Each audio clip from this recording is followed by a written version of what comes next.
kay si Nathaniel D. Rabina, sa barangay captain diri sa mga sa barangay Baluno. Ako si Adeline Piling, barangay secretary sa Baluno, Isabela City, Basilan. Ako si Honorable Rodora Kiru-Kirulok Torres. Ikalima na ko katuig sa serbisyo as Barangay Kagawa. I am Jory Cesarita, SK Chairman of Baruno Barangay, Isabela City, Basilan. Ako si Judito Mambus, Chief Tanong Siri sa Baruno Barangay, Isabela City.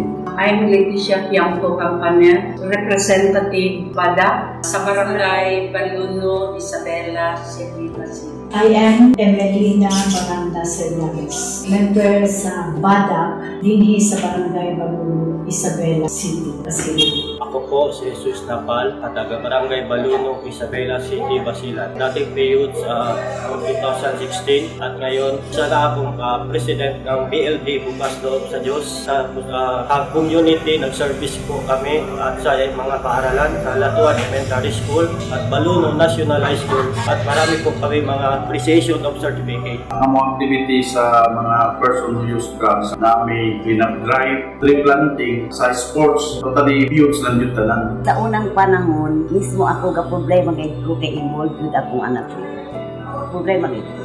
Before, gantaw na po, wala yung mga direksyon ng mga kabatanunan. Kaya nakapokus na lang sila dito at ba na yung mga bisyo. Pero sa tabang sa among barangay dito sa Baluno.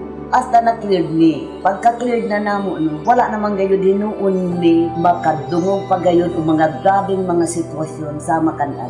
Karon, sukad atong na ay mga orientation, mga seminar, aware na sila nga dili na ito nila himuon kay para kinabuhi na yun silang matarong, ng eskwela ang uban, na nabaho tarong, katong pamilya. Importante kaayo sa amoa ang BADAC kay tungod sila ang mag-create og awareness sa about sa mga side effects sa paggamit sa mga droga. Ang SK diri sa Baluno nag-conduct og seminars, symposiums, information sa anti-illegal drugs aron masayod po ng atong mga kabataan nga dili na nila dapat nga sudlan. Ang akong mensahe sa katawan sa mga kabatanunan na i-maintain lang ang sa akong drug. Hindi na karon diri sa Baluno, di na lang ito mga katapagaypon sa baryo.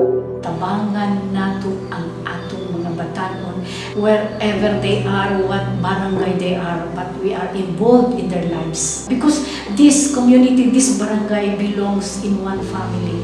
Ako ang message sa mga kauban, pag binabagay tanan aron mawagtan na niyang illegal drugs dito sa tuwas sa barangay. Ako kayo akong pasalamat kay sa programa sa suporta gihatag sa local government units na reform ang among barangay. Daghan kayong salamat. Kung dili tungod sa inyo wala siguro mi karon drug free ang barangay Baluno. Kung wala full force ang mga LGU sa atong syudad sa Isabela, kung dili sa barangay Baluno. Daghan kayong salamat, more power, and God bless at all.